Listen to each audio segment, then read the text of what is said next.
Step into the world of power, loyalty, and luck. I'm gonna make him an offer he can't refuse. With family, cannolis, and spins mean everything. Now, you wanna get mixed up in the family business. Introducing The Godfather at ChumbaCasino.com. Test your luck in the shadowy world of The Godfather slot. Someday, I will call upon you to do a service for me. Play The Godfather now at ChumbaCasino.com. Welcome to the family. VGW Group. No purchase necessary. Void where prohibited by law. See terms and conditions. 18+.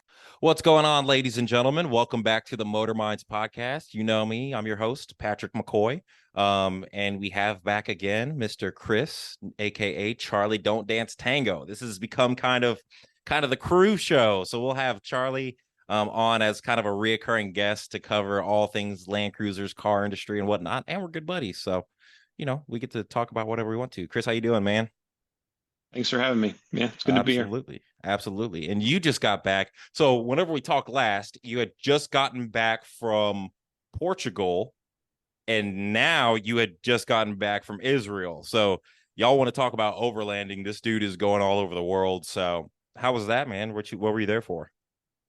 I was a work trip, this most recent one. So I feel very fortunate to get the opportunity to travel for work. And that's not everyone's case, certainly, but for me, it was just visiting. We have an office in Israel. It's my first time in Israel, really anywhere near Israel for that matter. Nice. So first time in the Middle East, but very, very interesting place. As I'm sure you know, just history that goes back to, a couple thousand years, certainly, with religious significance, as most people are aware. But even Right. just, the last 100 years or so in that area, Israel is a relatively young country, right? At least as far as having been established 75 years ago or thereabouts. So it's very, very interesting, and fortunate to always have. I've talked to you in the past about having the ability to have local friends or tour guides or relatives or whoever it is that might be able to show you around. So I'm lucky in that case to also have some great colleagues that were, willing to show me the sights. Nice, man. That's super cool. It's funny, the travel with working, it comes in so many different. I go up to Indianapolis like pretty regularly. And that travel is very different than going to Israel, of course. And Israel might be a little bit more interesting than there. But how was you said it was your first trip to the Middle East. How was it? Was it a bit of culture shock, or what was your take on it? It was definitely interesting. For me, I always I do my best, as you know, to take in the sights and experiences and people and culture and food and language and whatever I really can to immerse myself wherever I'm going. It's a little bit more challenging when it's for work, so you got to keep a somewhat similar schedule. We have a chance we should hit on that, because the ability to keep a schedule even when you're traveling can be tough. But yeah, it's super interesting. So I was able to get up north in Israel to a town called Haifa on the water, which is beautiful. It's another city that has a ton of history going back through various, British and Ottoman rule and all kinds of stuff. Right. And then down to Tel Aviv for just this past weekend. And actually was able to get in a couple hours to Jerusalem for a day trip, which was absolutely amazing. So of the places that I visited, I would say the two that felt sort of most foreign or most different from my normal day-to-day life, Jerusalem is one of them. The other is Tokyo. They're very different. But as far as being completely overwhelmed from a sensory overload perspective, that was probably the categorization for Jerusalem. You felt like you were on kind of a movie set. That's cool. And I've sent you some of those images that I took, because it's always good to try and memorialize those things, because it's very, very overwhelming. Oh, absolutely. And those pictures you sent, or go check out some of the pictures. Have you posted any of them from Israel yet? I was just messaging with someone that apparently the ones I posted this morning got all cropped and came out a little bit strange. So it's the classic, you take some images with a wide angle lens, and you're capturing a bustling street scene, and there's all this stuff going on. And somehow when I posted, I got just like one random guy in the image. Right. So it's like, okay, sweet. It's so funny how there are some that are up there though. Yeah. Instagram is like, for it to be like the photography app, well, now the video app, but like it hasn't been like that kind to quality and whatnot of like raw photographs, because sometimes I'll post something and I'll have like not the best internet. And I'm like, oh, well, like just take a little bit longer and upload it the correct way. And I'll look, I'm like, why is this in like It's 480p? tough. Like, yeah, It's it's trash. very tough. So you should see. I mean, to on that exact topic, if you're interested in the laugh, you should see the ones that just went up today because they're super high res on my end, and Right. they're somehow not only strangely cropped but also very low resolution. So I'll probably, I mean, I'll at this point I'll leave them up there, but I'll continue to post ones because there are some beautiful. I always kind of refer to my photography as landscapes because I'm interested in just getting a sense of like what does it look like in Right. these places. In most of the overland travel in the past, that could be a mountain pass in Colorado. That could be a forest or a lake or something in Montana. It could be the Pacific coastline. All of those are comfortably in the landscape category. I don't really distinguish though. Like if I'm in a bustling city area, to some extent, it's obviously city photography, but Right. it's not portraits, I guess, is the distinction for me. So I do try that occasionally. It's not my forte, but in this last trip, I actually did capture a couple images of friends I made along the way, or shopkeepers that were incredibly kind, or those that Yeah. had a I saw story to you tell. you got a So picture of somebody cooking that was like incredible. It was super good. So that one is another one that got unfortunately very cropped because the background story for that is fascinating. That, from what I understand, is one of the oldest bakeries in Jerusalem, and Oh wow. there's an oven there that must have been, I would venture to say, 20 or 30 feet deep or more. And Whoa. there's a very, very long. You have to imagine kind of like the tray or the apparatus, so to speak, that you use to put a pizza in an oven, right? There's one of those, but the handle for it was, 15 or 20 feet long or more. Oh So my the gosh. whole shop was basically like, I think if you divided this area in half, you'd have half oven, half working room. And the Wow. back end of this, thing is getting in the way everywhere. It was kind of humorous. The handle is like you're in danger of being, poked by this Impaled. handle. Yeah, exactly. But so delicious. I don't know. So I think in Boston anyway, we would have called those Jerusalem bagels, like kind of these um, oblong shaped things covered with sesame seeds, and they're Okay. delicious, and they're chewy, and they're not really as dense as a traditional kind of bagel as we think here in the U.S. But the ones Right. over there were just absolutely extraordinary, and they, as the image would have you believe, they're coming fresh out of this very, very hot wood burning oven. So That's so cool. for me, I think, as you know of me, I'm a sucker for a bakery. Oh So yeah. that's always a first stop for me anywhere I go. That's awesome. That's awesome. And I mean, the history that goes along with something like that, of like, that oven, if it was the oldest bakery in Jerusalem, then we're talking far older than anybody that we know. Like, this is not, oh, yeah, Way, this way, mom and way pop older. shop on Yeah, the corner that's been open since the 50s. Like, no, this has been open since it like was the fascinating. 1700s. Yeah. It was fascinating. Yeah, so I mean, they're still, from what I understand, they're still baking with all of the wood is local wood, surprise, surprise, and they're from olive trees, which apparently is giving it this additional flavor and Ooh. complexity. And it's the completely all of the stuff inside was original. They're making these things the same way they would have, um, presumably for quite some time. But just fascinating to meet people along the way. I think you and I may have discussed at some point, and we've heard it from our friends at um, Expedition Overland and Right. these various series that have traveled the globe. That people are more similar than they are different, I think, at the end of the day. I agree. And a Yeah. lot of the people that I've met in these various trips, my last one being no exception, they're incredibly kind and they're very welcoming, and they have a lot of the same aspirations or goals that you and I would have, right? They want to provide for family. They're hoping to make their communities a better place. They Right. largely are hoping to avoid the conflict that we see in the news. So these places that I've traveled to, at least in this most recent trip, they're highly contested areas. There's no doubt about it, right? These are parts of the world that unfortunately have had conflict seemingly For forever. Um, forever. As long yeah, as the and as long as we know. and Yeah. when you're there in person on the ground, the people are unbelievably nice. So Yeah. it's a very interesting mix there of a challenging history, no doubt, but the people, you wouldn't know it from the people you meet. Oh, absolutely. So it's Well, a good reminder, I think, to be nice to everyone, right? Right. Well, and I mean, we're Americans. We know that we don't come without our issues. And like you go to other countries or 100%. listen to people from other countries and they're like, oh, well, like, yeah, your school shootings and your gun and like not to get political, but you know, that kind of stuff. People don't view America as the safest So that came place up. anymore. That came up. Surprise, surprise. People want to know what it's like to be, in the United States and whatever else. And my response to that in general is always that the United States is a huge place, right? It's Right. incredibly varied. So it's a little bit like when we, when I'm talking to colleagues, for instance, that are, in the Middle East or in Europe or even Asia Pacific or whatever else, there's a wide range of experiences that people would have in Europe. To some extent, the US is no different, right? I'm in Right. Boston.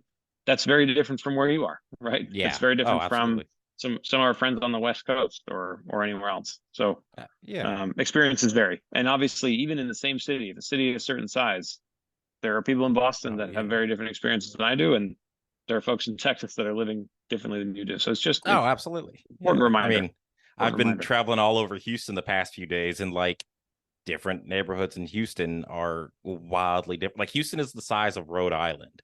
So like you think Yeah, like somebody who's in different parts, like it's a massive, it has so many different cultures and whatnot. You can't deduce it down to one thing or one school shooting if that's what you want to go off yeah. of. But but how How are so you? go ahead. Yeah, I was going to say. Speaking of which, how are you holding up with the extended power outage? I know that's not that Oh can't be that yeah. fun. No, it's not. So we for those that don't know, Houston is having some eh, record-breaking temperatures over the past 2 weeks. It's been above 100 degrees for the past week and a half or so. I think it got down below 100 a couple days ago, but that was about it. But 104 degrees, 102 degrees, 103 degrees every single day. And with that comes some pretty gnarly storms. So like two nights ago now, we were sitting at the house and like a regular storm blew through. It's Houston, we get a ton of rain. But it got pretty gnarly and got winds up to like 95 miles an hour in places around us. And the power has now been out for going on 40 hours or so.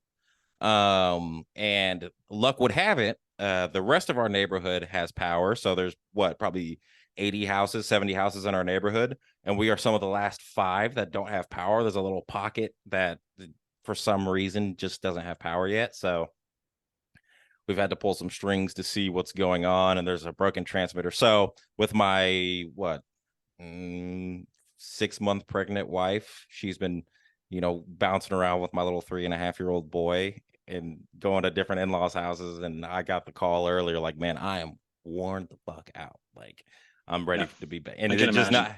not having the amenities of home and not being able to take a shower in your own shower. And for me, Yeah, grab the bourbon that I want out of the cabinet and relax at night, take the but essentials. Yeah, yeah. exactly. We're blessed because we have so much family around us, but man, it's been a drag the past couple days, that's for sure. That's for sure. But Yeah. it's funny, like and then I've also been traveling down to Houston. For those, again, for people that aren't in Houston, like I am in Houston, but I'm an hour and a half away from the other side of Houston. So to say like I'm traveling around Houston, I'm genuinely traveling around Houston. But I've been going down there 2 or 3 days a week, and bouncing around to this 100-degree weather and all of that. But it's been a doozy of a week, but we're now on the tail end of it. So can't do too much complaining. It's hard to, and like you were talking about, keeping on a schedule and keeping in your routine. Whenever you throw in, it's crazy to see how much the routine um, dictates your mental health. Because for It does for me me, too. oh my gosh, like for me, I wake up probably 5:30 at the gym, hopefully by 6:30 ish or so. Get that in, get my sauna, then head to work, and that's it for the day. But even whenever there's a power outage and you have to go and get your clothes from your house to bring them back, and checking on the house and traveling around, it's like I've been completely out of my routine this week. And it just goes to show how important it is, because anxiety's been up and I haven't been just functioning at a high level that I should be. And it Yep. makes you very cognizant of how your body works and all the little things that you take for granted on a day-to-day basis. To some extent, I always encourage people to think of themselves as the young child or whatever else they would prescribe the routine to. And this well, right? Oh With a yeah. young kid at home, that routine matters, right? Oh, The absolutely. sleep schedule, the meal schedule, the playtime, the nap, the so all of those things to some extent, it's easy to prescribe it for a young person. We're really not that different at the end of the day, right? No, we're not. We can borrow an hour here or there from the sleep schedule. We might be able to push it a little bit one day, but you'll feel it in the long run, right? Right. And so keeping that schedule is hugely beneficial. Well, it's funny too because with my 3-year-old, we're very loose with the schedule, but we still have a definitive schedule of like we're in bed. We let him stay up later. He goes to bed about 9:30, but like we have the cadence of the day, and if he is off of that, if for one day he doesn't get very great sleep or he doesn't eat much, he's thrown off for the next 24 to 48 hours. Like it takes him a while to catch up because his body, he's not dictating how his body feels or deciding to go to the gym. We are deciding for him what he's doing at that time. And he'll let you know. And even with the potty training thing, man, like you can see just how he's feeling. Like, okay, this dude's got to go pee. He's acting differently. Or man, this dude hasn't eaten in 4 hours or hasn't had a snack yet. You can tell. And then adults, I would we're have the all the same problem. same. 4 hours is a long time. Yeah. Oh, Right. yeah. I need my snacks all the time. I think to some extent the travel for me is definitely a great way to realize how important the schedule is. So I've been totally thrown off my schedule in the last however many weeks due to travel, illness at home, and all the other things that I'm sure everyone is dealing with. But for me, the travel in particular is so challenging. There was a 7-hour time difference from where I started to where I was going. I had a flight that was nearly 12 hours, so it's very, very easy to get things thrown off. The first thing that I realized in that is the sleep schedule is so key, and it's very, very challenging when you're crossing time zones like that to keep everything consistent. But even after that, it's the food that you're eating is completely different. The time you're spending, for instance, I'm one that is kind of splitting time working in an office or working from home, and so it's like maybe 50-50. When you're traveling, as I have, you're typically trying to spend as much time as possible with everyone in person. And for me, I'm definitely on the side of introvert if we have to place it somewhere, right? So it's very draining after however many days in person, and it's not just the standard 8-hour or 10-hour day in the office. It's 8 or 10 hours in the office. It's however many hours afterwards, out socializing or having dinner or drinks or whatever it is, which only furthers just the end of the day. I'm not getting my 8 hours of sleep. I'm still totally off on the time zone, and then very, very low, battery drain essentially from all the socializing. So it can be challenging. Well, and then like you said, the low hanging fruit to get rid of time is either your sleep or for us workout routine. For me, like whenever I travel up to Indy, like usually after work, it's I haven't seen you guys for a few weeks. Let's go out and grab a drink, or let's go grab a cigar or something like that. And then you don't realize I'm not having a cigar until 9 o'clock. And then I get home. What do? I scroll on Instagram for an hour. Then I get in the shower at 10. And now I'm 2 or 3 hours behind what my normal schedule is. I make that up and I don't work out in the morning. And I'm like, oh, why am I so fucking no pissy? workout? Right. And there's no workout. So it's really it's really the perfect recipe for not feeling fantastic.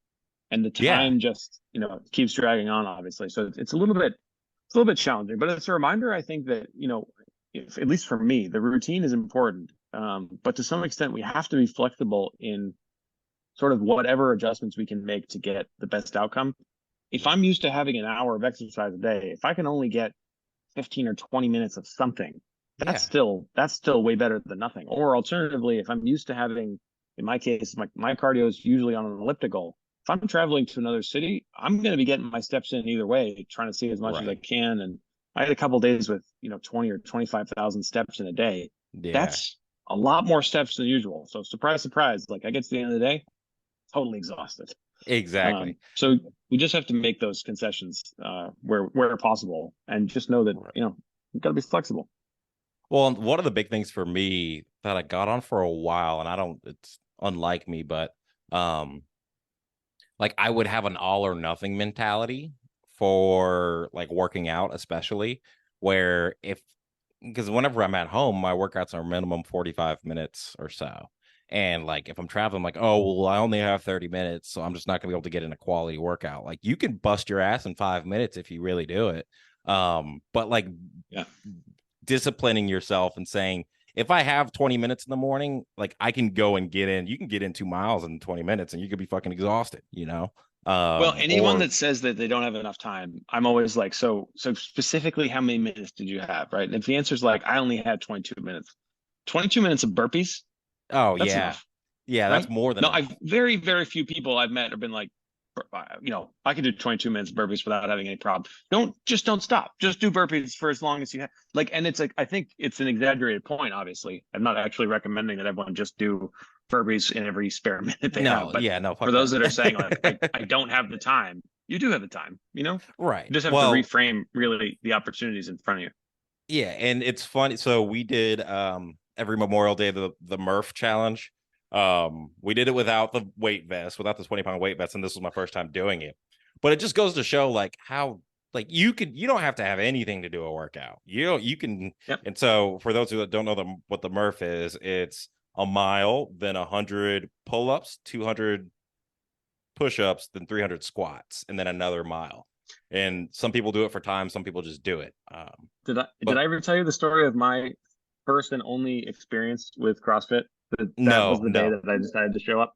Oh shit. I must have told you that. It was perfect. So I think I'm trying to think about how long ago that was. This was 10 or 15 years ago. I have an internship. I'm showing up to this new office. I've got some colleagues that I'm looking to not only get to know better, but maybe, impress a little bit. And they're Right. saying, hey, you should join us. There's a great workout tomorrow morning. Of course, I'm feeling myself. I'm like, I'm going to kill it. Oh yeah. I'm talking a huge game, right? I am out too late the night before. Rookie mistake. Really, really hurting at whatever time that was. 4:35, my alarm goes off. Meeting my colleagues, and someone is describing to me what we're about to start. And I was like, I have made a series of terrible Oh, mistakes. absolutely. Yeah. Right. And so I don't know how far into that before I'm, not feeling terribly well, we'll say, and Yeah. have lost what little breakfast I had eaten however long before. But it's great. I mean, to some extent, like that's the other thing about this is, even in that attempt, it's easy to look at that and say, okay, that was a failure. It's anything but, Oh, I yeah. showed up, I gave it my all. It obviously wasn't a pretty performance, Yeah. but technically, like real work was done, right? I was absolutely. better afterwards for having done the work. Yeah, and you got So a it's- story to tell, and like Yeah. the thing is, and I remember this from like because I ran track in college and in high school, and like we all had those days that you just absolutely oh man, like you'd wake up, you're like, dude, I got that workout today, man. This is not gonna be fun. I'm dreading it. But you feel like the feeling of elation whenever you're done, and like the endorphins that you get are like second to none. That's why like for runners, it's called a runner's high. Like you literally, it feels like a high. And I remember every Friday during the off season in high school track, we had a workout called plyos. Shout out to Coach Ham. So it was a couple different variations, but it was usually there's a set of, what is it? I think it was 20 hurdles. So you do hurdle hops. So 28-inch to 30-inch hurdles that you have to hop over in succession. Do those, and then you go and get on the start line, and then you have an 800, so 2 laps. Come back, hop the hurdles again, you got another 800, and then you go back and hop the hurdles again, and you got a 400 all-out sprint, which anybody that ran track knows that that's not fucking fun at all. And it's funny because it's like starting on Wednesday afternoon, like you started to get anxious for this workout because it was so bad. Like on Wednesday, you're like, dude, I only got 36 more hours, man. Like I'm gonna die. And it was just like this anxiety that everybody had, and you didn't know if he was gonna make you do a 1200 and 800, then a 400, or an 800, 800, 400, or if you were lucky, he'd say, okay, guys, easy day, 800, 600, 400. Still an awful day, but easier. But it's funny to look back. It's like those workouts only lasted. I remember we timed it one time. The whole workout takes 27 and a half minutes. It's a very easy, like very short workout. Great example, though. Great example, though, for what we're saying. Oh, absolutely. Like 27 minutes out of however long week, and you are dreading it the whole time. But I remember the moment afterwards, as soon as you were done, you're like, oh dude, like I feel so good, like I just conquered something, I just ran my best time. And it's like, well, why don't you remember this feeling instead of the anxiety feeling all the way before of you know? It's a great reminder. Oh It's a my great goodness. reminder. Yeah, man, do I miss those days. But yeah, man. But you know, it's been a hectic week or so, but we also got some pretty fun news. Was that early this week? Of Toyota putting out that they're bringing the Land Cruiser back with their little Instagram post. I feel like we've been in that news cycle for weeks now, and I'm elated, absolutely elated that there's a chance that we're getting a Land Cruiser back in the U.S. I know. I think you and I don't know how many times we've talked about this, but for me, it's like the Super Bowl. It's like the Holy Grail. Christmas has come in the middle of the year. I'm so excited. Yeah, and since the last time we talked, the GX550 got announced, and they were showing that off. So it's super a lot to cover here. Yeah, I am thoroughly impressed with the GX550. Like that thing, it's Lexus listened. They understood what their buyers were buying the GX. Well, I can't say all buyers, but people we know what people are using the GX for, and that's ripping out the suspension, throwing something new on it, and going overlanding or off-roading or mall crawling or whatever it may be. So they finally gave us the locking diff, 33-inch tires from the factory. It looks mean and robust, like it's a classic shape. I saw a side-by-side of the GX and a 70 series, and like you can definitely tell that they modeled it after the 70 series. And I'm like, oh, I think it's beautiful. I think it's awesome. Beautiful. The couple of things that stood to me that were definitely of interest. It shares the same wheelbase apparently with the original. So that same 112-inch wheelbase, I think, dates back to the 80 series. So like 80 series and the 100 series and the 200 series and the 300 series, and now this new Lexus GX all have a very similar wheelbase within a couple tenths of an inch. So that to me is very, very interesting, and that's a dramatically longer wheelbase than what was on the prior one, as far as I understand. So I think the prior one was 100 many inches were added. 8 inches. Yeah, and so it's interesting too what they did with it, because the dimensions of the new GX are damn near the same as a 200 series, like width, length, all of that. Like we said, the wheelbase is the same. It's all the same dimensions. I would love to see how they packaged it for interior room, whatnot, because for somebody looking at Land Cruisers, like, of course, a GX is technically not a Land Cruiser. If depending on who you're asking, it's a Prado, right? It's not. In my mind, at this point, I'm categorizing that as a Land Cruiser. It's got the same dimensions. It's built in, I think, in the same. Might not be exactly the same assembly line in Japan, but I assume it's still built in Japan, which is phenomenal.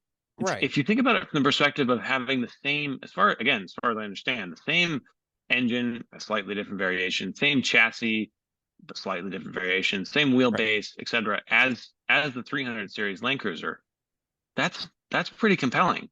The fact that it's also not, at least in this original launch version, I know that this will be a divisive point to some extent, but I kind of like the fact they didn't launch it with a hybrid, right? In my own experience, would prefer that this is a simpler powertrain, doesn't have the complexity. Yes, the hybrid, when it eventually becomes available, will be presumably not only more fuel efficient, but more powerful and all the rest. I don't need that, right? So this is very compelling that you can have a center locking diff, rear locking diff, 33s. My modified 200 series, it only has 33s now, right? It's not as if I've got 35 in mine. And they literally did what every single sans steel or aluminum front and rear bumpers, like sans that they did what everybody immediately does in a Land Cruiser, especially with the locking diff, with the locking rear diff. That's the thing that got me. I was thoroughly impressed because like the diff is a huge part of it. We both spent thousands of dollars to get a lock. You have triple locked. Guilty. I only have the rear lock. Like we've spent thousands of dollars to get this, right? And how often do we use it? Not that often. Does it have lockers? No, Hell it's yeah, never going to be it's never going to be as reliable as an OEM offering. I'm confident. Even if the two of us have really, I think, prioritized reliability and servicing and all the rest in the additions that we've made. But compared to an OEM, remember it's OEM Lexus too, which is only making it that much more interesting to me. Lexus Right. routinely wins all the awards for service and customer experience and the rest. And I have no doubt that even with 33s and rear diff locker and the rest, that this will continue to perform at that level. There is an interesting note as far as the bumpers go. I'm fairly certain I saw some indication that they actually have smaller interchangeable modular design, right? So you might be able to, for instance, damage a small portion of that front bumper and not have to replace the entire thing, Oh which shit. to the average consumer, that may not mean anything. But for those of us that have done damage to plastic bumpers, which I think almost anyone that's gone off road at some point probably has, that's a Mm-hmm. very, very interesting design choice for someone like Lexus. Because remember, we're not talking about a new Wrangler. We're talking about a Lexus. So I Right. think Well, that's and very even interesting. the design choice. So there are a couple things here, right? The design choice. People are like, "Oh, it's ugly." Like it's if you like a Defender, if you like a Wrangler, if you like a Bronco, if you like any boxy, a G wagon. I thought it's like a Lexus I G happen to wagon. think I agree. I happen to think it's almost the perfect design, Right, literally. like you want a retro looking boxy, and people get mad all the time about like that SUV is too curvy. It looks like a mom car or whatever. It's like, all right, well, here you fucking go. Here's a boxy off-roady SUV, and people are like, it's ugly. Like, well, that's what you asked for, right? You literally Right. turned your old GX, Right. which was, in my opinion, not the greatest looking car, super top heavy. It's Yeah. okay. It does what And it does. I'm so happy that this design language that they've had for a while now is starting to mellow on that front grille, because Oh my god, yeah, the current iteration of the GX, which we happen, just as a disclaimer, happen to have two of those in the extended family. They're yeah, fantastic cars. I drove one earlier this week. The engine, the V8 in that one revs quickly. It's quiet. right. It's comfortable. The more recent iteration has a updated infotainment system that actually works this time, which is great. A touchscreen with fairly rapid response with CarPlay and the usual things you'd expect to find. For me, the couple challenges with the current iteration, that front grille is very overwhelming. I know Oh that yeah, some people probably like it. For me, overwhelming is the nicest word that I can use to describe it. It's a lot, right? right. The other though is that the rear. Another, I would assume, opinion that divides people, but that rear barn door for me, not a That's a valid no. drive. That's a I no go for me. I frankly don't understand why you would have that door and not put a spare tire on it, because that's kind of the whole point of that rear door, whether we Right. realize it or not. So Absolutely. it's got a compromised area underneath for a spare, which means you can't actually fit a very large spare underneath. You could have used that, for instance, and not to just go full into overland mode, but you could have used that space for an auxiliary tank. You could have used that space for all kinds of stuff, right? Right. But Right. you've got Reduced the weight. Yeah. drawbacks of you got the drawbacks of the barn door, but none of the benefits of it, which is to me just not the right design choice. And then just Exactly. very, very, very low ground clearance as far as these plastic, tons of plastic on the front and rear. So I'm excited about Yeah. the new one. I guess Yeah. that's a And long way of saying I'm excited about the new one. yeah, I just think, I mean, kudos to Toyota and Toyota. I'm talking Toyota Lexus as a whole company, right? But like kudos to them for what they've been doing. I mean, so they brought out the Supra, which we were like, it's a BMW, right? Okay, yeah, but we got a Supra now. Like, come on, guys. It's pretty cool. And then now they offer the manual Supra. They have the GR Corolla, which they brought here. Now we've got the GX, and now the Land Cruiser's coming back, and the new Tacoma that has all the cool bells and whistles and whatnot, and the new Tundra. Like, It seems like a lot. It seems like a lot. I mean, I would love to, in a future conversation, we probably need to spend some time digging into each of those. The thing that's sticking out to me though is what sounds like, increase, for instance, payload on this GX relative to some of the earlier Tundra numbers, right? So the Tundra in the yeah, beginning, and I'm sure we've discussed this at length previously, but we weren't blown away by some of the original no, stats, right? The yeah, choices that they made as far as not having actual recovery points on the front. There's a lot of those little choices that are tough to understand, frankly. right. But what it seems as though, and I can't speak for all of their design choices, but a lot of those things seem to have been remedied in future releases. So the new I think Tacoma, from so. what I understand, is gaining, for instance, those front recovery points. Seems to have a Yeah. much higher payload capacity. Seems to have finally moved away from rear drum brakes, which is, again, for me, there's a couple of these things I Which is just can't shocking, I right? can't Yeah. forgive. Right. I Yeah. can't forgive that.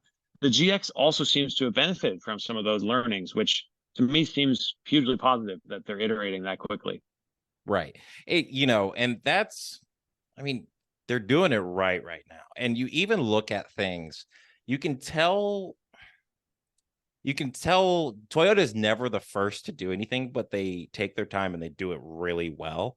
So I trust any offering that Toyota brings to us, right? I mean, I was doing the calculations the other day on the rear gear size, the ring gear size on a 200 series, because I was thinking about for the GX as well, the new GX that came out, and whatnot. But the rear ring gear size is right over 9 inches for our 200 series, which for rock crawlers and whatnot, that is the same, if not maybe a tiny bit smaller ring gear size as a Dana 60, which is just known to do whatever you want it to do, right? You're not going to blow it up.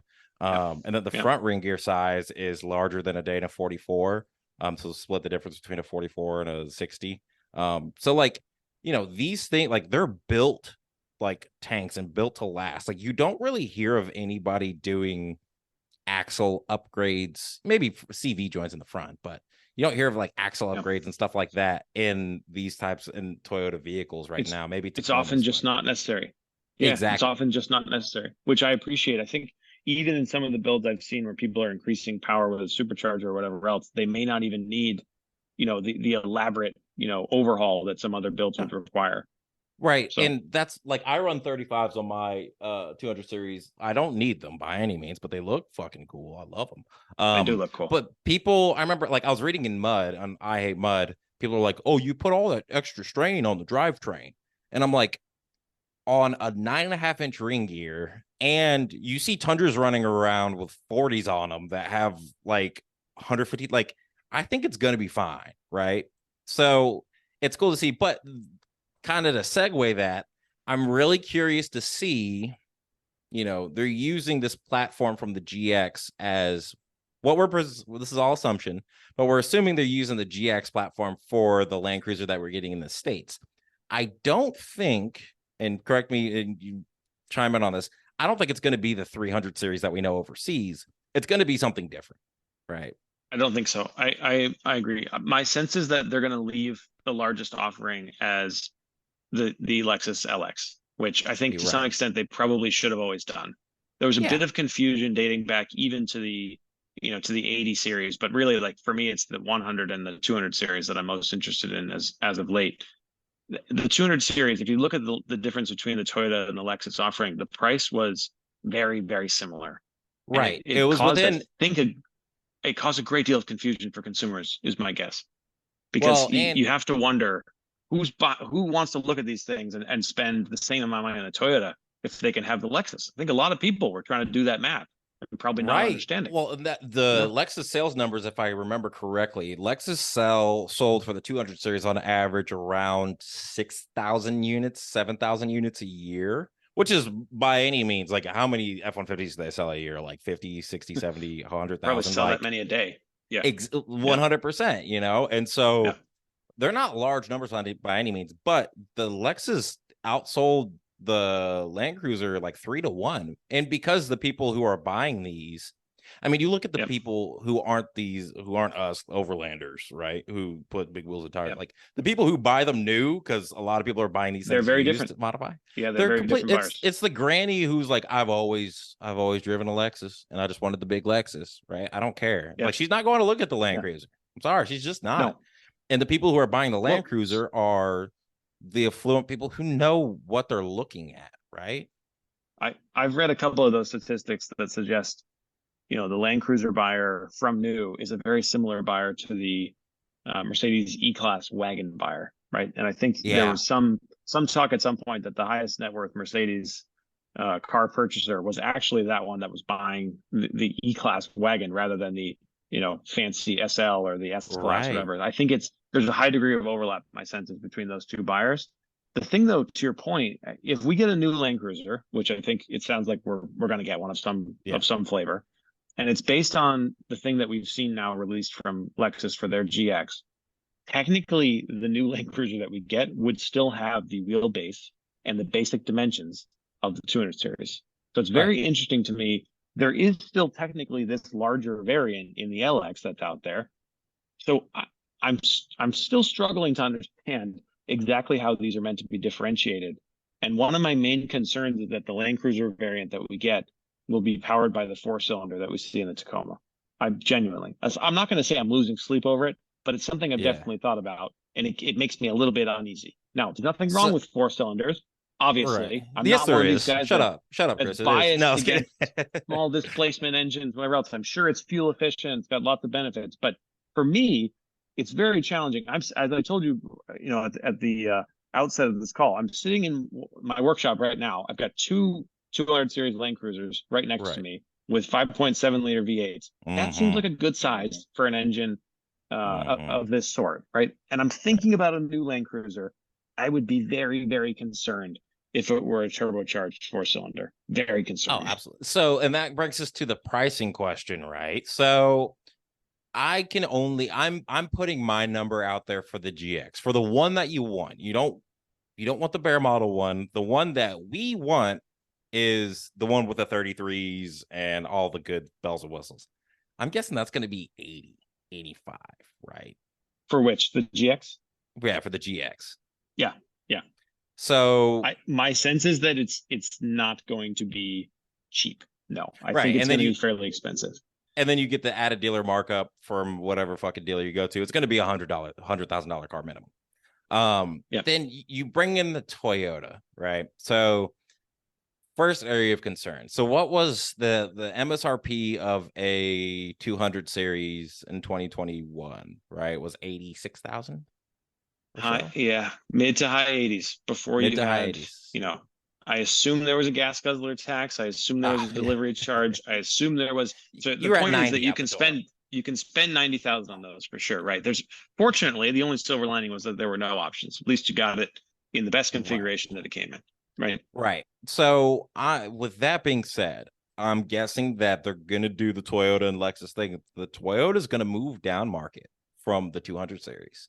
I'm thinking that it's gonna be mid to high 70s.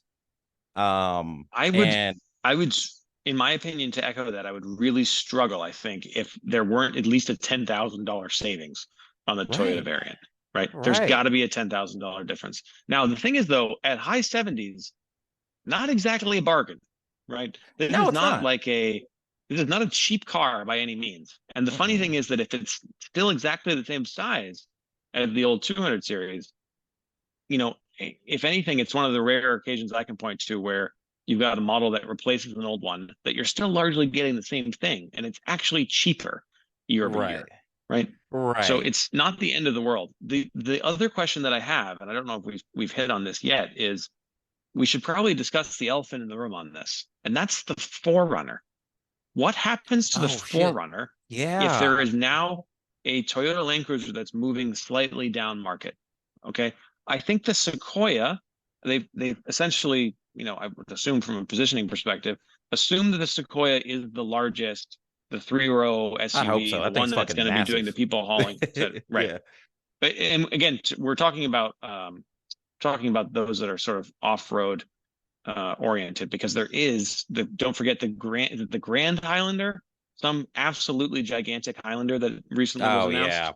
Yeah. So that one still exists. We're not worried about that. We're excluding that from we're excluding that from our conversation for all kinds of reasons. But the Sequoia will take up the large sort of 3-row position in the lineup. The Land Cruiser has moved slightly down market, right? We're assuming it's not going to be the fully loaded bells and whistles 200 series that we got. But what does that mean for the 4Runner? Does that finally give Toyota the option to maybe replace the old FJ Cruiser with is there a 2-door variant of the 4Runner? Is there one with a removable roof? Are we finally going to have an actual, Toyota contender for the Bronco and Wrangler crowd? So many questions. I think so many questions. Thinking about this, I genuinely think that the Land Cruiser is going to be smaller than the Sequoia and a little bit more premium than the Sequoia. Of course, that's how they've typically done Land Cruisers. That's how it's been. I don't know if we can know though that it's more premium. My guess is they're very similar, right? Yeah. It's definitely down market. We only know that. We only know that it's smaller. We only know that it's smaller. I right? don't like that. But see, like the Land Cruiser was like it always has been the premium model. Like this Toyota is the premium Toyota. Like this is a Lexus basically, but we're throwing a Toyota. Like it is nice. The leathers are different, all of that. I don't want it to be the same thing. But where I was going with that is I see the opportunity for them for the Tacoma has an all new chassis. What is their chassis codes are now like TMBC dash whatever it may be. Tacoma has a new chassis code, right? I'm thinking that they use that modularity and the 4Runner is now Tacoma, like you just slap the SUV body on the Tacoma, right? So that would, and I'd have to look at the wheelbases and stuff of Tacomas, but that would solve that issue. But so, and then that brings in price point. Is the price point for a 4Runner starting at, with car prices the way they are nowadays, you're not getting one for less than 50, right? You can probably get a force like a bare bone There's one. there's always a base version with rear wheel drive with no options that can be had, and that's the price they advertise. Of course, there's the starting at price with lots of disclaimers and asterisks and all the rest. My sense though is that the 4Runner will, it will continue to slot in below the Land Cruiser, right? Both from a price perspective and from to your point earlier of how premium will this offering be. I assume it will be less luxurious and probably, at least from the outset, less powerful and all the rest. There is a question though of, how do you have that many SUVs? It's starting to get a little bit confusing for me, honestly. With that many that are, and the Sequoia is also, it's not as big from what I understand as the prior generation, right? So that's actually gotten a bit smaller, right? And that's confusing to me. I mean, I'm not that bright. How do I make sense of this if I'm the average consumer? Yeah. Right? Well, it is interesting because, well, and that brings up the thing. I don't think that Toyota would kill the 4Runner nameplate. I can't imagine. They sell so many of those. Oh yeah, and they get many of those. Yeah, you don't get a discount on a 4Runner like at all. Not even whenever we weren't going through crazy financial times. Like you don't get a discount on a 4Runner. You pay what you want, what you get. But I think it really does draw the opportunity to make a Bronco Jeep fighter, like a true Bronco, like retro look. Bring back the FJ Cruiser. Just call it a fucking 4Runner, right? I think it kind of has to slot in there because where else do you go? I mean, the market is proven, right? The market is proven for 4Runners and for Broncos and Jeeps and whatnot. And then you'll have your offerings in the Land Cruiser and the Tacoma. Like you can have that, maybe not removable top. I don't see Toyota doing that, but like retro cool. Don't forget there is precedent for it. If you go back far enough in the Toyota catalog, there have been examples of removable roofs or removable bed caps or all the rest. It's totally possible. For me, I would love to see, and I'm hoping that we're going to finally have our chance to see this. I would love to see a Land Cruiser that shares the same chassis as this GX550 that was just released. Right. That's the starting point. I would like to see at least the if there's going to be multiple engine offerings, for instance, I would love that we get the 6-cylinder as one of the options and it not be locked into 4-cylinder. That's just me being biased against small engines, right? I would love to see the carryover on our locking rear diff, for instance, and 33-inch tires as factory. I think that'd be phenomenal. Yeah. A couple other questions that I have really are like, will we finally see one that doesn't have fancy leather seats and TVs in the back and whatever? Can we finally get something potentially with cloth seats and a vinyl floor and I'm always thinking about this idea of like, when are we gonna have the hose out interior, right? When are we gonna get the 70 series? Really bring the 70 stuff? series to me, please. Honestly. Well, so I know that there's always those of us that are on the far end of the spectrum that are Land Cruiser aficionados and fanatics that talk about the 70 series. I don't think that would sell that well in the US. No, honestly. It would absolutely not, because somebody's going to be like, dude, you want me to pay for a 30-year-old vehicle with solid axles? The more we talk about it, but on that vein, people are buying a Wrangler 392 that's $85,000. And I don't I used to drive a fucking Wrangler. Like I'm not going anywhere near a Wrangler for anything more than maybe $45,000-$50,000. Like I hear you. No, sir. Now the difference, of course, is that at least has a has a giant engine in it, right? So there's Yeah. the other problem with this is that there's a demographic, and I gotta say, like, I get it. Yeah. It sounds phenomenal. It's Right. very quick from what I understand, right? Right. Not that it's necessary at all for off-roading or rock Yeah, crawling or yeah. anything like Yeah, that, but right? look how many But it's Raptor definitely R's an and TRXs they're interesting. selling. Yeah. I know, and to some extent, there's this concept that I talk about with some of my teams often is the anchoring effect, right? So if you're able to anchor consumers on the idea that the top end of the range is starting at 80 or 90,000 and comes with a gigantic V8. Suddenly, the one for 50 or 60,000 with a six Yeah. cylinder seems really reasonable, right? Yeah. So you might end up selling more of the mid trim, right, on these Wranglers by having an option out there that's so preposterous and Oh, expensive. I absolutely. think that there's Absolutely. definitely an effect to that for consumers. Yeah. But I mean, all this to say, Toyota has me pretty fooled. And then the last part of the argument, right? So if the Forerunner is no longer on the GX platform, because the GX was basically a V8 Forerunner, and I don't care who says otherwise. That's all it is. The GX would have moved up market, right? So that leaves, I mean, will there be a Lexus variant of the Forerunner now, or are we just nixing that completely, or what? Because It's possible that we see a smaller Lexus off-road oriented SUV. I think it's definitely possible. I feel as though we're starting to target a smaller and smaller niche for some of these, that's right? So that's there's yeah, there's all kinds of Lexus crossovers and compact things. I frankly can't even name some of them anymore. right. But there's a lot of them, right? They're the size. In my mind, I'm categorizing these things essentially as the same size as the Volkswagen Golf. So they're sold Right. as an SUV. You and I both know there's nothing SUV SUV. about this, No, yeah. right? But it's sold to a consumer that likes the shape that they sit slightly They want higher to up. They sit might have a little bit higher. more, yeah, Yeah. right. They might have slightly more storage or cargo space or whatever else, and that's fine. But I think the likelihood in my mind of an off-road oriented Lexus offering that's smaller than the GX seems slim, but it's Yeah, I don't think possible. so. It's totally No. possible. Yeah. Yeah. Who's I to say? mean, Do you who recall is that just, Range Rover Evoque thing? There used to be oh my that God. I saw a convertible one the tiny. other day. I was exactly going to say that. I Yeah. saw one the other day as well, and I completely forgot those existed. And there is a part of me that's like, so I of course did the right thing and went to cars.com, looked up what Oh one of yeah. those would cost. Mhm. Shocking. Even for a used one, absolutely shocking. There's some of Really? those that are for sale for 50 or 60 or seventy No thousand shit. dollars used for an Evoque convertible. Now, I don't know Wow. who the buyer for that is. I can guess. I'd rather not say. But my sense is that there could be overlap with a Lexus buyer for something similar. Well, The, do you the remember the major difference, of course, is the Lexus would work, right? yeah. Do you remember the Nissan Murano Cross Cabriolet? I saw It's the one of only those in thing I can think Indianapolis. of that's like that. Yeah, it's the Exactly. only thing I can And think of.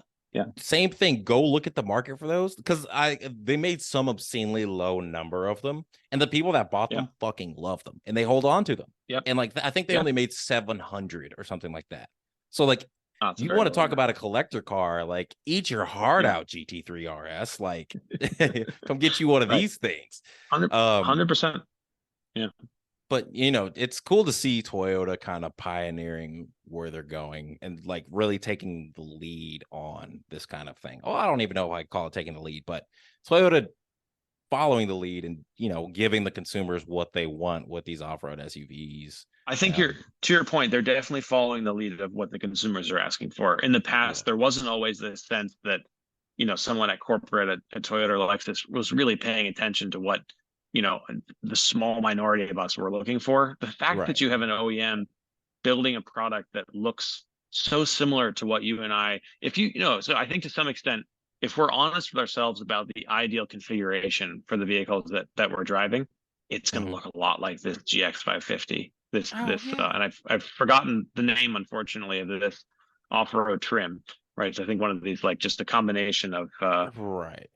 of crazy terms, but it Yeah. is a reminder that you really don't need more than slightly larger tires, maybe some better traction, That etc. GX will go There's anywhere that 99% of yes, us want to yes, go. Like anybody right, who like if you watch what a stock 200 will do, it's insane. And like yeah, add in a rear locker and some bigger tires, like, oh yeah, you're off to the races. That's what most yeah, people need to just do anyways. Now, the other thing here I'm curious to see and learn about the longevity of the turbo V6. It's Toyota. I have no worries about it, but the 5.7 in hours, like that's just a tank. And then don't go like the 2UZ and the 100 series and the GX470 that was available to like 07 or something like that. Like those are like the epitome of Toyota motors, right? They just go forever. They are. So unfortunately, from what I've seen in some of the forums, that the early Tundras, they're not without their problems. There have been plenty of documented issues with these engines. The hope for me is that, and I actually think there's a chance that Toyota did exactly the same thing in 2007 by having the Tundra out slightly before the Land Cruiser. Mm-hmm. And there's a part of me that's cautiously optimistic in that they get some real world feedback from the Tundra being out there. Any sort of defects or issues they detect along the way, they're able to remedy those before the Land Cruiser's out. But it's true. I think to some extent we're in a new era for Toyota and cars in general. The other thing that, and I hate to even pivot to the topic, but there's a part of me that's like, when do we expect to see it, the EV Land Cruiser? Right? Don't even say it. There's a chance that's, if you think about it on a long enough timeline, we might be, one or two generations away from that being a reality. 2 generations away is 30 years away. So like, Well, so by then, certainly, but I think maybe it's 1 or 2 refreshes away, I should say. Yeah. But I think if you think about how long these products are out there, to your point, that the current generation Lexus GX is largely the same for, I think, over a decade, right? So it's very possible that, in the next 10 years or 15 years, something, we're going to start to see EV versions. The irony is that with a lot less moving parts, it's possible to make them incredibly reliable. Right? I think so too. I mean, and Toyota went on record a few months ago saying that they are not adopting solely EV vehicles. That's why they put so much into their hybridization program.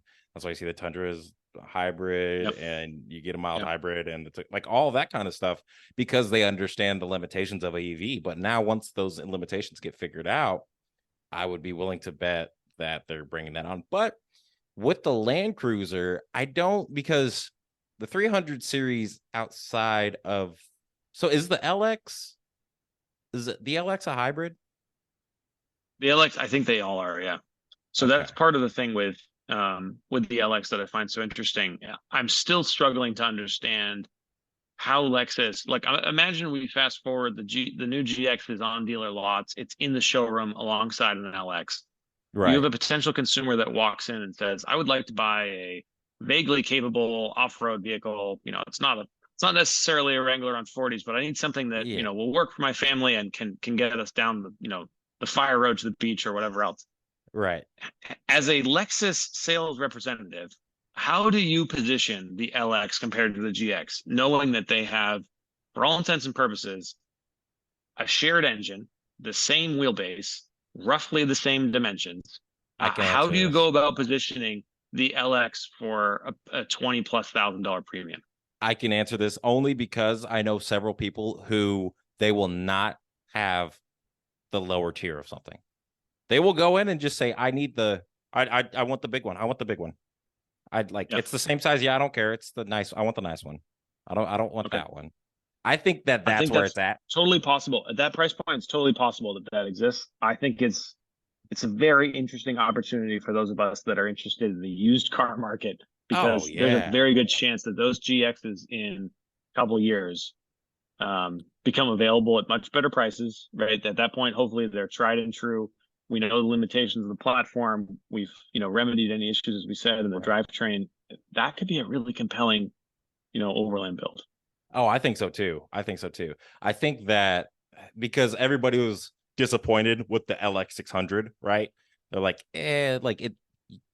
nobody's gonna chop. It's $120,000, right? Like, I'm sorry, not many people are chopping those up to go wheeling in them, outside of a Lexus concept or whatever. But I don't think that there are many cross shoppers between the GX and the LX. That's why I think that the GX is going to be the $85,000 thing, because it's not close to $120,000. That's still a $35,000-$40,000 difference. I think that you won't get many people cross shopping them. And, you know, like, I don't think too, somebody going into the dealership, they're not going to ask for the paperwork on both. They're probably going to know what they're looking at generally. And the interior photos of the GX versus the LX, the LX is a far more premium vehicle. You know, it just looks a lot more premium. But yeah, man, exciting times we're in. I'm glad that Toyota is giving us what we want, and that you know, we get to experience some cool off-roady stuff in our time, because there for a while it's pretty. They're exciting times for sure. Absolutely. I was hugely concerned. I mean, we had this trend of FJ Cruiser is no more, the 200 series is no more. All these things that were geared towards off-road enthusiasts, it felt like we were just losing them left and right. So I'm excited to see where we're going. Yeah. What else are you excited for in the car market right now? What else is on your radar? It's hard to talk cars without talking about, the other love of mine is always, high powered wagons.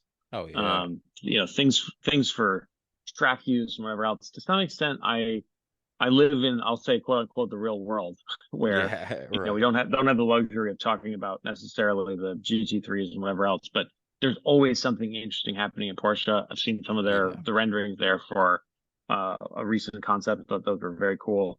I always keep an eye on, what is Audi doing with, the RS6 in particular. I happen to love that platform. That to me is one that's of huge interest.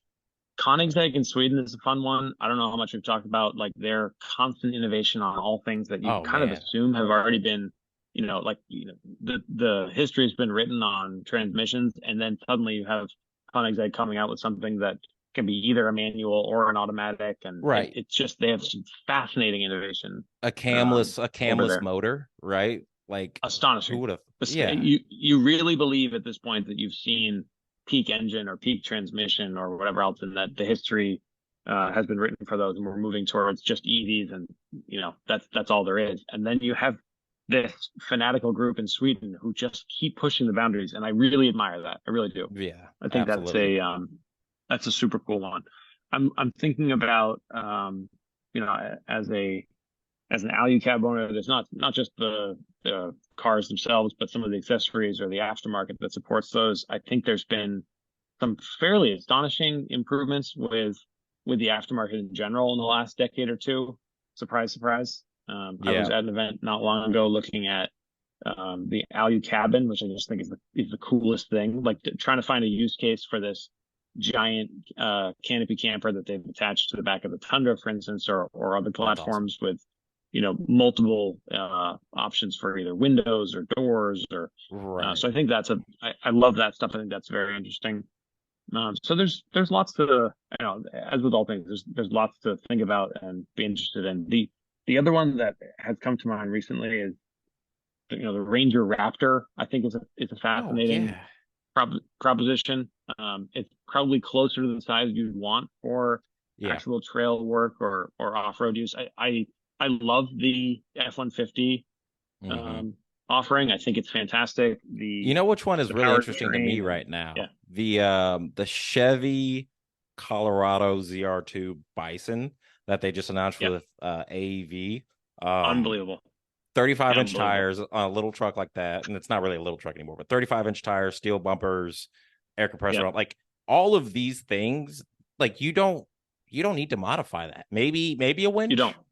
Maybe a winch if you want one. I think AEV is in a very, very unusual place as far as their close connection with the manufacturers from the outset. They're, very, very high quality, and as a function of working so closely with those OEMs, you don't have a bunch of components that are all going to fall apart or rust out in 24 months, right? There's a lot of, as you know, and I think both of us have learned over the years, there's a wide range of quality in the aftermarket. Absolutely. And so when you're selling alongside someone the size of Chevy or GM, or I think even Dodge at this point, it's super, super interesting to see that stuff come from the factory. And I agree that I love it. There's a part of me, though, I'll be the first to say, there's a part of me that's kind of sad that we're losing our ability to customize these things and write our own story for how they look and drive and feel and choose the components, because it's great that they're coming from the factory this way, but Oh it yeah. just feels odd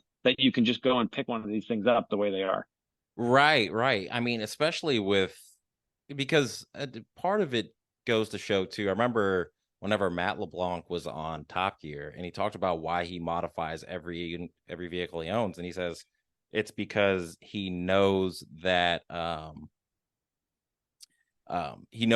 like you can go into a dealership and just buy any car off the lot and anybody can buy it. But he's like, I'm a car enthusiast. I want people to know that I'm a car enthusiast. Why should this lady who just bought it have the same thing that I have? And it is an interesting conversation because it's like, with the ZR2 Bison, like, what else are you gonna do?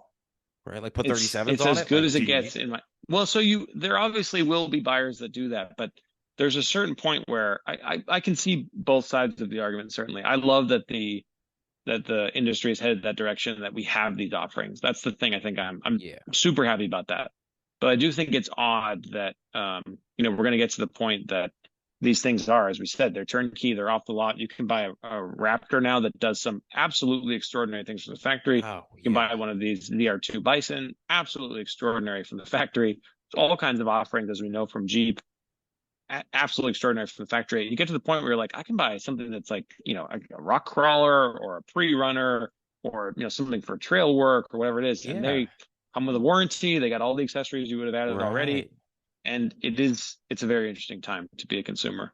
It is. And I mean, sometimes for me, it's I let myself go down the rabbit hole, but like, I spent all this money modifying this car, and you can go and buy one for probably less than what I spent on mine. And it's probably a better put together package because an engineer sat down for 4 years and figured it out.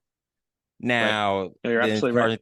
yeah, the car enthusiast in me is like, no, but this is your project, and that's why I ultimately keep it and love it. But like, it is Yeah. hard to look away from, like you said, a Ranger Raptor or Colorado ZR2 or a new Yeah. GX because it's like, oh well, they just did all of that from the factory and it has a warranty. Like that's Well, amazing. you and I have talked about this. I've always joked that on the second 200 series build, things would be a little bit different, right? We'd be Right. prioritizing something more along the lines of what we'll call OEM plus, which is Mm-hmm. always kind of a euphemism for, I think it should have come this way from the factory. That's what, when people are Right. like, hey, I did this OEM plus build, right? You're like, what you're essentially saying is, this is how it should have come, and I've done what I can to remedy that problem, right? There were all Right. kinds of grievances that I had, and that comes what comes to mind for me is the however many years ago when I was modifying Volkswagens or Audis or things of that nature, where you were like, it needs to sit a little bit lower.